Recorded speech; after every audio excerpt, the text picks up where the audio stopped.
Bom, pessoal, então nós vamos falar um pouquinho de osteoporose. Eu dividi essa aula em duas, então essa primeira parte a gente vai falar um pouquinho de alguns conceitos importantes, algumas definições, e também vamos começar a falar um pouquinho do tratamento na parte das reposições de cálcio e vitamina D.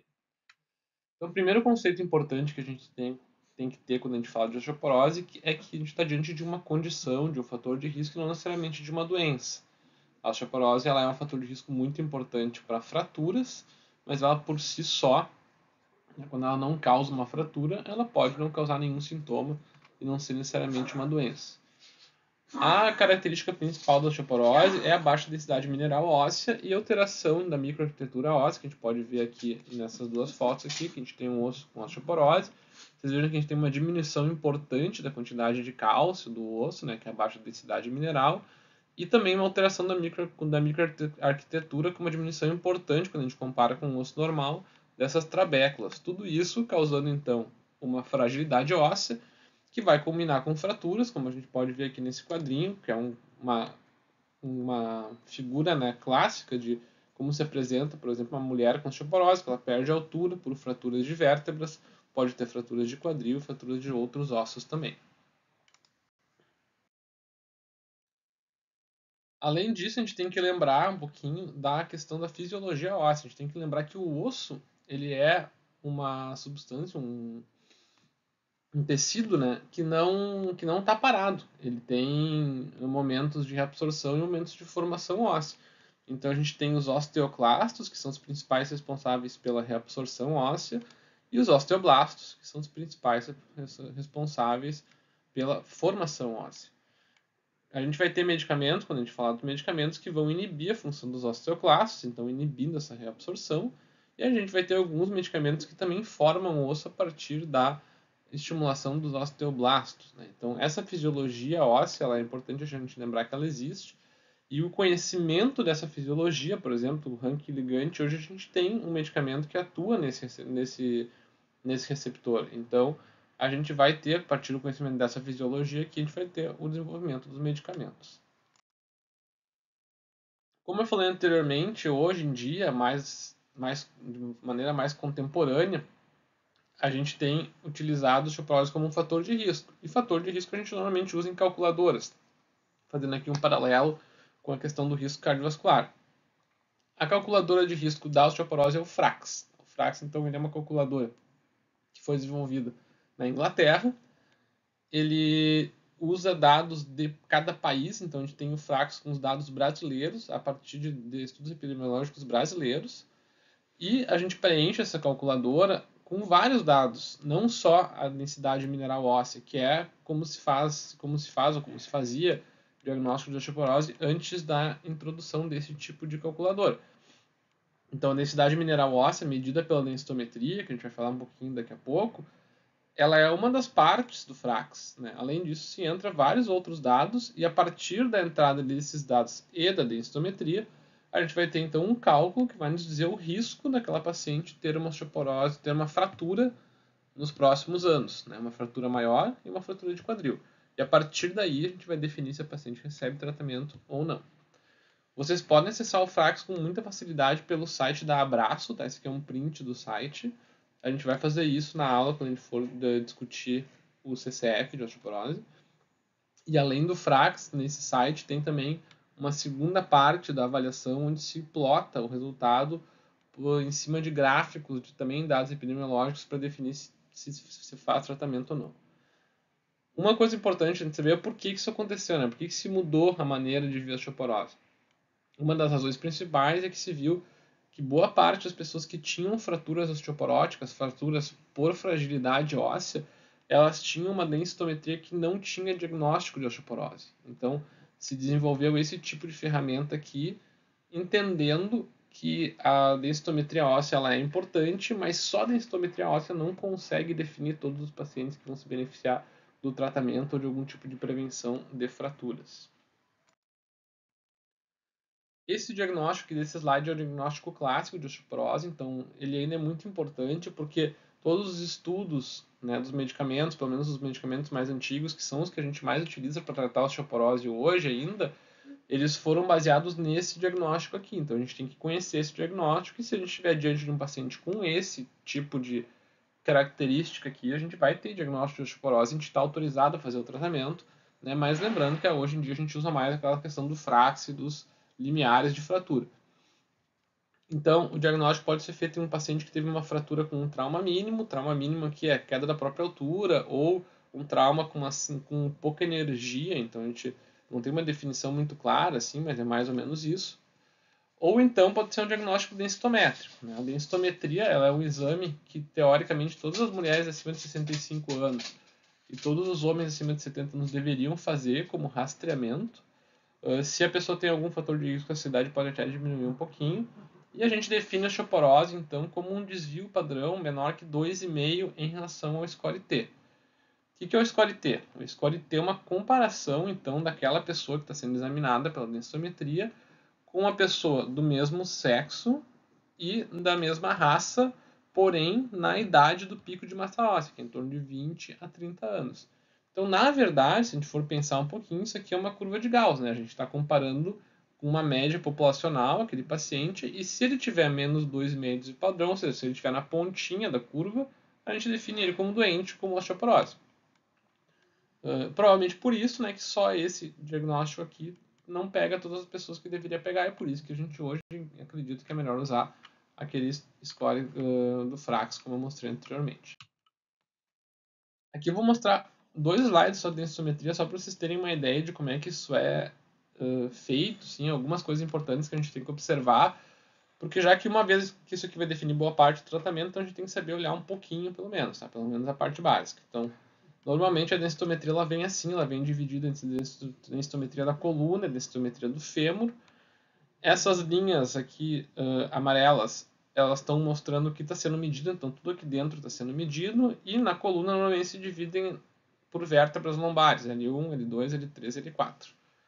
Coisas importantes que a gente tem que observar. Primeiro, se essa linha amarela está direitinho, porque se ela passar reto aqui, ó, a gente vai medir aqui uma área que não tem nada, que tem ar, e vai ter uma densidade óssea muito menor e vai falsear para baixo a densidade óssea dessa vértebra. Uma outra coisa é em pacientes que têm osteoartrose, tem doença degenerativa da coluna, como essa paciente aqui tem, a gente vai ver algumas áreas onde tem esclerose óssea, onde talvez tenha aqui um bico de papagaio, alguma coisa assim que vai aumentar a densidade mineral óssea dessa vértebra de maneira inadequada. Então, provavelmente L4 que vai ter uma densidade maior que as outras, mas não é porque ela tem mais osso, é porque ela tem uma alteração degenerativa aqui.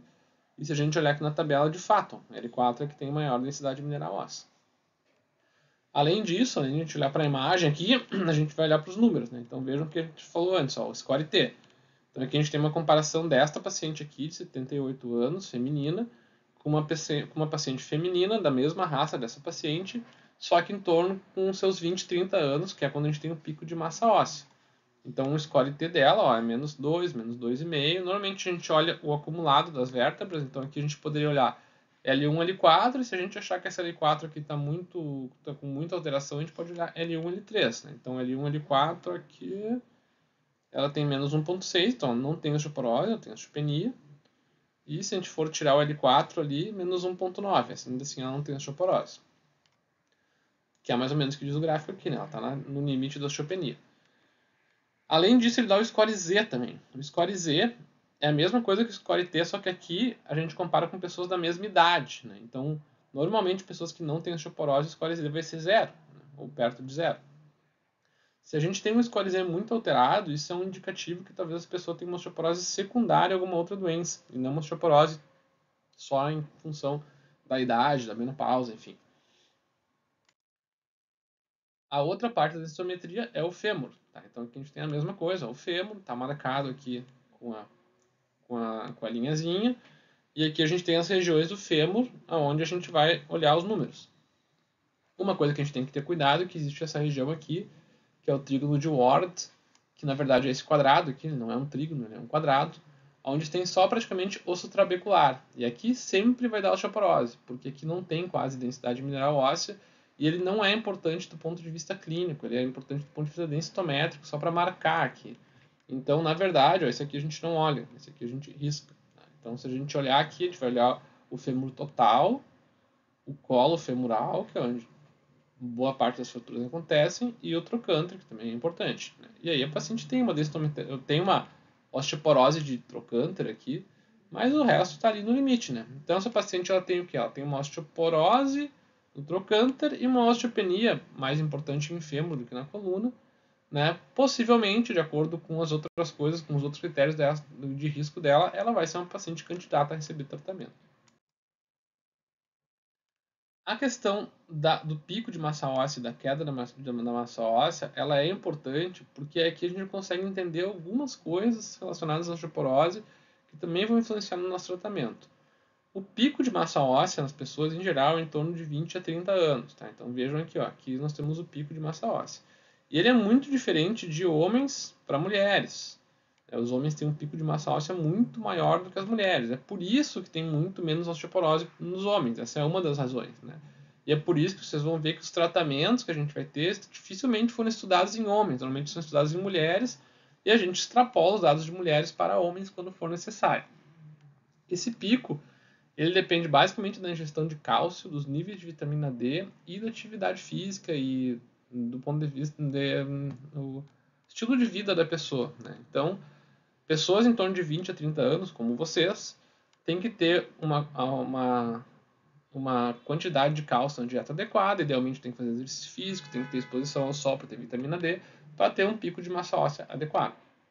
Depois, com o tempo, depois tem uma fase de consolidação, e a partir dos 40 anos, mais ou menos, todo mundo começa a perder massa óssea, tanto homens quanto mulheres. Só que as mulheres elas já saem de um nível mais baixo, mais perto da linha rachurada que indica o diagnóstico de osteoporose.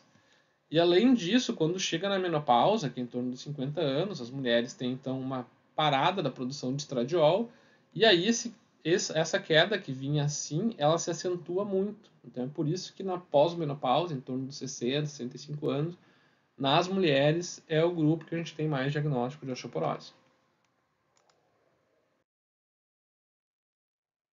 Existem ainda alguns medicamentos que aumentam o risco de osteoporose. Os corticoides são os mais lembrados porque eles são de fato os mais importantes. E uma das razões para a gente evitar o uso crônico de corticoide é o diagnóstico de osteoporose. Né? Além do corticoide, tem outros medicamentos como inibidores da aromatase, que se utiliza, por exemplo, em câncer de mama, inibidores da bomba de prótons, que aumentam um pouco o risco de osteoporose, mas não é tão importante, nem de longe, não é tão importante quanto os corticoides. Alguns anticonvulsivantes, as tiazolidinedionas, que são medicamentos que podem ser utilizados no tratamento do diabetes, mas bem pouco utilizados hoje. E até alguns antidepressivos também tem alguns estudos mostrando que podem aumentar o risco de osteoporose. Uma outra questão importante é a questão da ingestão de cálcio. Como vocês viram ali, o pico de massa óssea depende da ingestão de cálcio.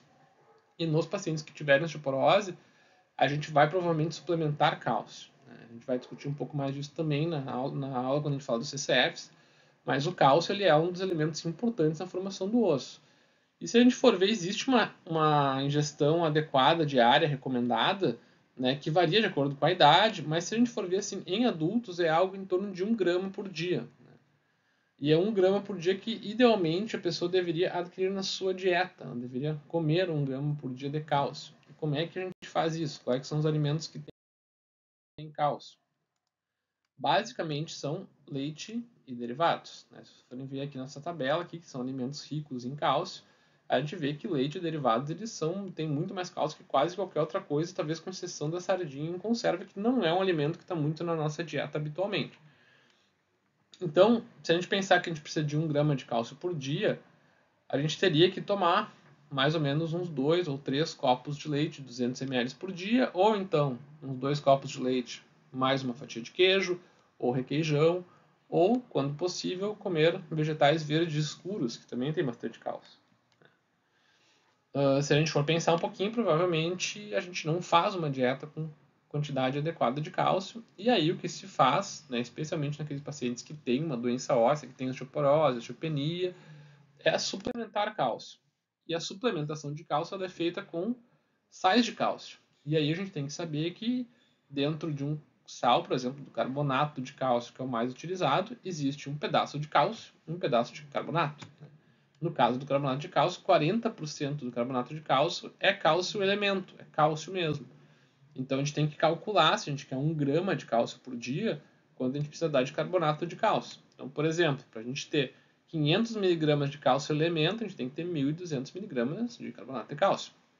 E é por isso que vocês vão ver que as prescrições, normalmente, elas são algo parecido com isso. 1 grama ou 1000 miligramas, né, de carbonato de cálcio 2 vezes por dia. Por quê? Porque aí vocês vão estar dando praticamente 1 grama de cálcio só de suplementação, mais o que a pessoa come, e provavelmente ela vai chegar naquela necessidade que ela precisa. Existem alguns medicamentos onde tem já 500 miligramas de cálcio mais vitamina D, por exemplo. Né? E daí já não daí não necessariamente tem carbonato, mas ele já diz cálcio 500 miligramas, a gente tem que sempre ver se é o cálcio elemento.